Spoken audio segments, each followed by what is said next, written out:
கல்யாணத்தை பத்தி வாழ்ந்து பார்த்தா மட்டும்தான் ஐயா தெரியும். அது சரி, உங்களுக்குலாம் ஒன்றும் தெரியாதுமா. ஒரே ஒரு செய்தி சொல்றேன் கேளுங்க. பொண்டாட்டிட்ட பேசுறங்கிறதே ஒரு பெரிய கலை. முந்தா நாள் எங்க வீட்டுக்குள்ள நான் 9 ரொம்ப பேர் பாதிக்கப்பட்டிருக்காங்க ஐயா. முந்தா நாள் ராத்திரி 9:30 மணிக்கு நான் வெளியூர்ல நிகழ்ச்சியை முடிச்சுட்டு வீட்டுக்கு போறேன். எங்க வீட்டுல டிவியை பார்த்தபடியே உட்கார்ந்துருந்தா. நான் போய் சாதம் போடுறீன்னே, கையை எப்படி நீட்டி இருக்கேன் பாத்தியலா, சாதம் போடுறீன்னே. அவ அங்கே இருந்து ஒரு தட்டை தூக்கி எரிஞ்சா பிச்சைக்கார மாதிரி பிடிச்சிக்கிட்டேன். தட்டை தூக்கி போட்டோன்னு ஆம்பளை ரோஷத்தோட கேட்டேன், ஏன்டி தட்டை தூக்கி போட்டியே, சாதத்தை எனக்கு தானே வந்து போடணும்னே. அவ சொன்னா, பொம்பளை இப்ப நாங்க எப்படி சாதம் போடுற பாருன்னு டிவியை பார்த்துக்கிட்டே சோத்து சட்டிகளை கையை விட்டு உருட்டிட்டான். இப்படி போட்டா பாருங்க, 2 சோறு தட்டு பாய்க்கு கீழே விழுந்துருச்சுச்சா. நீங்க கேட்ச் பிடிக்கிறதுல கரெக்டா இருந்திருக்கணும்ல ஐயா. அப்படி சாதத்தை போட்ட உடனே என் ரோசம், ஆம்பளை இல்ல, சாதத்தை போட்டி அடி அங்க இருந்து எப்படி சாம்பாரா போடுவான்னு கேட்டேன். என் வீட்டுக்காரி சொன்னா, சாதம் தூக்கி போட்டவளுக்கு சாம்பார் போட தெரியாதா, பாரியா டிவியை பார்த்துக்கிட்டே உனக்கு சாம்பார் ஊத்துறேன்னா இங்க வந்து தானே ஊத்துவேன், அங்கே இருந்து எப்படி ஊத்துவாயின்னு. அதுக்கு அவ சொன்னா, அங்கே இருந்தபடி பாரியா எப்படி சாம்பார் ஊத்துறேன்னு ஒரு பிளாஸ்டிக் பையில சாம்பாரை ஊத்தி கட்டினா. ஐயா கட்டினா. இப்பவும் என் ரோசம் ஆறல. என்ன தெரியுமா சொன்னேன், சாம்பார் பைய ஏன்ட்ட வந்து தூக்கி போட போறியான்னு. அதுக்கு அவ சொன்னா, நீ கெட்ட கேடுக்கு சாம்பார் பைய தூக்கியா போடுவேன், இப்ப பாரியா இங்கே இருந்து ஊத்துறேன்னு சாம்பாரை திருப்பிக்கிட்டா. என் பக்கத்தை பார்த்து நேர குறி வச்சா, ஒரு கத்தி எடுத்து குத்தி பயங்கரம் இதுக்குனா மேல வந்து பட்டுருக்கு. இந்த அம்மாவுக்கு என்னையா தெரியும், பச்சை சிசு. மன்னிக்கணும், எனக்கு ஒரு விஷயம் புரிஞ்சிருச்சு. இனிமேலுக்கு இந்த சாதம் போடுற மேட்ரு, இந்த குழம்பு ஊத்துற இந்த மாதிரி சமாச்சாரத்தெல்லாம் சொன்னீங்கன்னா இனிமே பல பேருக்கு இது கற்றுக் கொடுக்குற மாதிரி ஆயிடும். தப்பாயிட போது நீ உட்காந்துரு. ஐயா, பிறந்தவுடன் நமக்கு கிடைக்கும் தாயிடம் தாளாட்டு, அது நமக்கு புரியாது. இறக்கும் போது நமக்கு கிடைக்கும் பிள்ளையிடம் நீராட்டு, அது நமக்கு தெரியாது. ஆனா இந்த தாளாட்டுக்கும் நீராட்டுக்கும் இடையிலே இந்த மக்கள் சமுதாயத்திடமிருந்து கிடைக்குதே பாராட்டு. அந்த பாராட்டை பெற்றுத்தரவங்க தான் ஆசிரியர்கள். ஓகே, பாராட்டு மட்டும் ஆசிரியர் கொடுக்கறது இல்லையா, சில சமயத்துல திட்டுவாங்க, சில சமயம் தலையில கொட்டுவாங்க, சில சமயத்துல அடிப்பாங்க, சில சமயத்துல உதைப்பாங்க. இதெல்லாம் எதுக்கு ஆசிரியர் கொடுக்கறாங்க தெரியுமா? நம்ம நல்லா இருக்கணுங்கிற காத்தாயா கொடுக்கறாங்க. சரி, ஒண்ணு இல்லைங்க. 4வது படிக்கிற போது எனக்கு வீட்டு பாடம் எழுதணும்னா ரொம்ப பிடிக்காது, எப்பவுமே எழுத மாட்டேன். ராமலிங்க வாத்தியார்னு ஒரு வாத்தியார் எங்க எலிமெண்டரி ஸ்கூல்ல இருந்தாரு. அவர் ஒரு நாள் கூப்பிட்டு 10-50 பேர் பசங்க இருக்கிற போது என்னை கூப்பிட்டு அடிச்சிட்டாரு. அடிக்கும் போது எனக்கு ரொம்ப வருத்தமா இருக்குது. அட, இந்த ஆளு இத்தனை பசங்க முன்னால் நம்மளை கேவலப்படுத்திட்டாரு, இந்த ஆளை ஏதோ ஒன்று பண்ணணுமையான்னு நான் நினைச்சேன். அந்த வயசுக்கு என்னால் என்ன பண்ண முடியுமோ அதை பண்ணினேன்.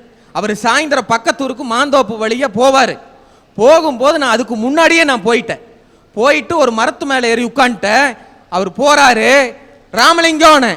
அவர் திரும்பி பார்த்தாரு, போயிட்டாரு. ஒரு 2 எட்டு மறுபடியும் டே ராமலிங்கம் திரும்பி பார்த்தாரு, போயிட்டாரு. போடா ராமலிங்கம். அவர் கம்முன்னு போயிட்டாரு. மறுநாள் காலையில் வகுப்புக்கு வந்தாரு. வந்துடனே முதல் பீரியடு பசங்களை எல்லாம் பீட்டிக்கு போய் விளையாடுங்க பண்ணிட்டாரு. பீட்டிக்கு போய் விளையாடுங்கன்னு சொல்லிட்டு தனபால் இங்க வான்னு கூப்பிட்டாரு. சாருண்ணே, நேற்றுக்கு என்ன பண்ண சாயந்தரம்னாரு. சார் ஒன்றும் பண்ணல சார்ண்ணே. இல்லடா, நான் சாயந்தரம் போகையில ராமலிங்கோனே, யோ ராமலிங்கோனே, டே ராமலிங்கோனே போய் விளையாடுங்கன்னு சொல்லிட்டு தனபால் இங்க வான்னு கூப்பிட்டாரு. சாருண்ணே, நேற்றுக்கு என்ன பண்ண சாயந்தரம்னாரு. சார் ஒன்றும் பண்ணல சார்ண்ணே.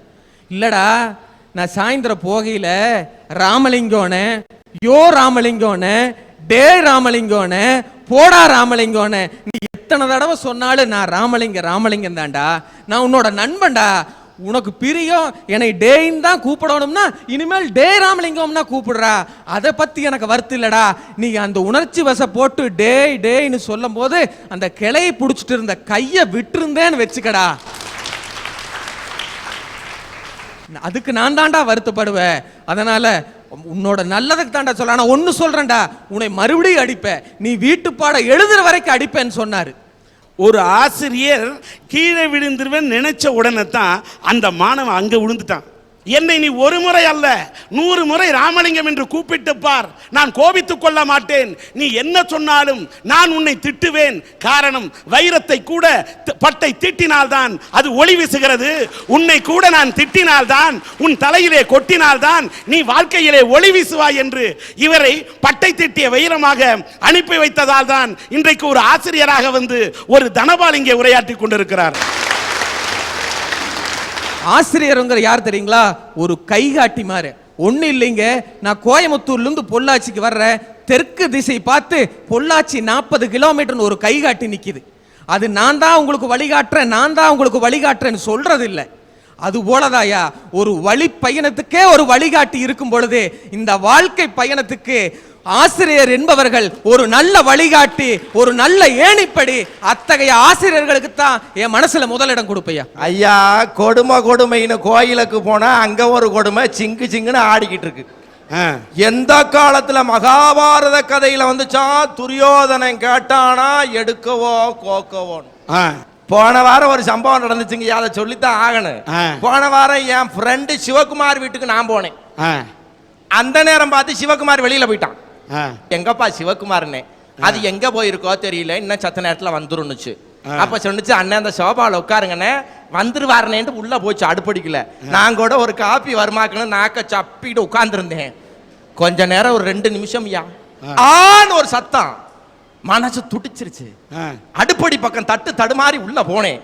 அந்த பொண்ணு வெங்காயம் நறுக்கிறோம்னு சொல்லிவிட்டு அருவாமனையில இந்த விரலை நறுக்கிடுச்சு. ரத்தம் சொட்டு சொட்டு சொட்டு சொட்டு ஊத்துச்சு. என் மனசு கேட்குமா ஐயா? ஒரு பெண்ணோடைய அழுகுறலை கேட்டு என் மனசு தாங்குமா?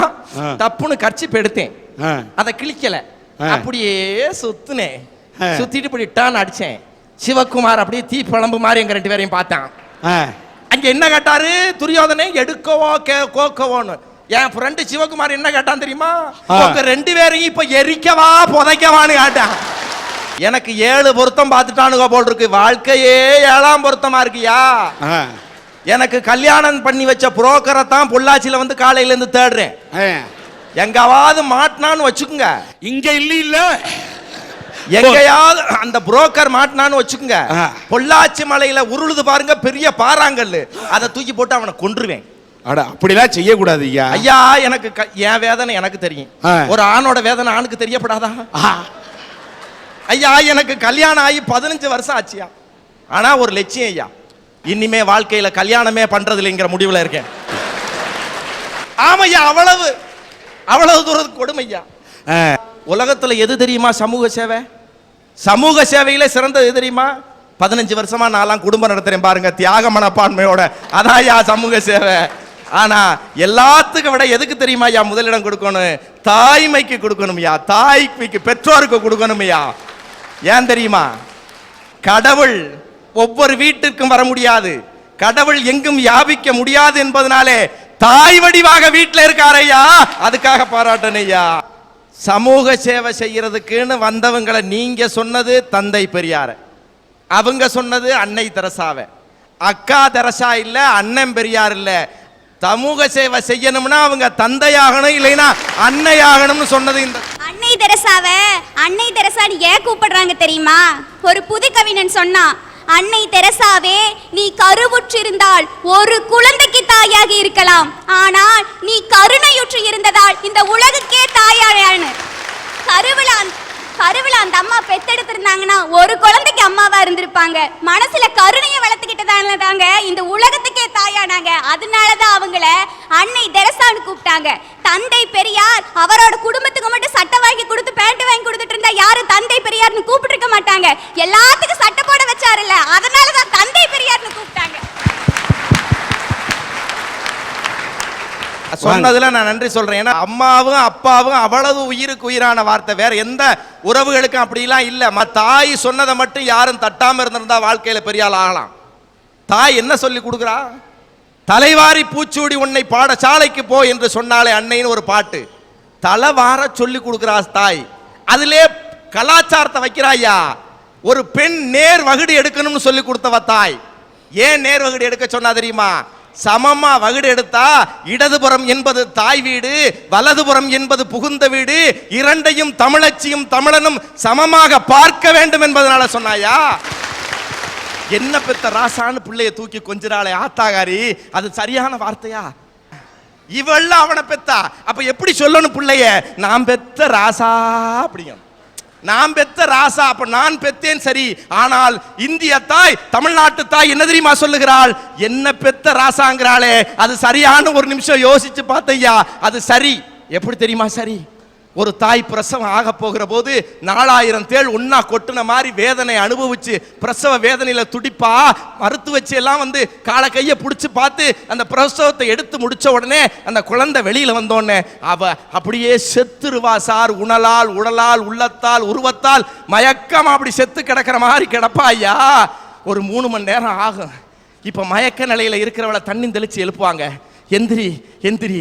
இப்ப எந்திரிச்சு பாப்பா, பக்கத்துல குழந்தை கிடக்கும், அப்படியே முழிச்சு பாப்பா, அப்பா அப்பா என்ன பெத்த ராசாம்பா. ஏன் தெரியுமா? போயிருச்சையா உசுறு. பிரசவம் ஆகும்போது போன உயிர் செத்து போன அந்த பொம்பளை இப்ப யாரால உசுறு வந்துச்சு? அந்த குழந்தைய பார்த்த உடனே உயிர் வந்தது. அதத்தான் ஐயா சொன்னா, இன்றைக்கு என்ன பெத்த ராசாவன் தெரியாம பெரியவங்க சொல்லலையா. எங்க அப்பா என்ன பெத்து போட்டுட்டு 6 மாசத்துல செத்து போனாரு. நான் எங்க அப்பா முகத்தே பார்க்கல. எனக்கு பட்டம் என்ன தெரியுமா? அப்பனை தூக்கி முழுங்கினவனேன்னு எனக்கு பட்டம். நானும் எங்க அண்ணனும் எங்க 2 பேரையும் படிக்க வைக்க என் தாய் கைம்பண்ணாக இருந்து எங்களை எப்படிலாம் வளர்த்தா தெரியுமா? கூரை வீடு, விளக்கு இல்லை, நல்ல இருள், நல்ல அருமையான குளிர். விடிஞ்சா பரிச்சை. எங்க அண்ணன் 7வது, நான் 6வது, 2 பேரும் படிப்போம். படிக்கிறப்போ ஒரு போர்வையை போத்திக்கிட்டு படிப்போம். யா எதுக்காக போர்வை? குளிருக்காக போத்திக்கிட்டு படுப்போம், படிப்போம், படிச்சுக்கிட்டே இருப்போம். மணி 12, 1 வரை நாங்களும் முழிச்சு முழிச்சு படிப்போம். எங்க ஆத்தாலும் முழிச்சு முழிச்சு படிக்கும். அப்பதான் பக்கத்து வீட்டுக்காரி கேட்டா, பிள்ளைய படிக்கையில நீ ஏண்டி முழிச்சிருக்க, நீ தூங்குனான்னு கேட்டதுக்கு என் தாய் என்ன தெரியுமா பதில் சொன்னா? என் பிள்ளைகள் தூக்க அயற்சியிலே அசதியிலே எங்காவது இந்த விளக்கு மேலே விழுந்து அந்த போர்வையிலே பிடித்து என் 2 குழந்தைகள் இறந்து விட்டால் என்னுடைய கணவன் போன இடத்திற்கு நான் போக விட சம்மதிக்க மாட்டேன் என்று விழித்திருந்தாலே அவள் தாய். நிறைவாக ஒன்று சொல்லுகிறேன், என் தாய் என்னை இடுப்பிலே வைத்து தனக்கு தெரிந்ததெல்லாம் தெரிய வேண்டும் என்று என்னை வளர்த்தாள். ஆனால் என் தந்தை இருந்திருந்தால் தோளிலே தூக்கி வைத்து தனக்கு தெரியாததும் இந்த மண்ணிலே இவனுக்கு தெரிய வேண்டும் என்று வளர்த்திருப்பார். அந்த பாக்கியம் எனக்கு இல்லை. ஆகவே எந்த சூழ்நிலை பார்த்தாலும் பெற்றவர்களுக்கு தான் முதலிடம் மனதிலே கொடுக்க வேண்டும் என்று பேசி அமர்கிறேன்.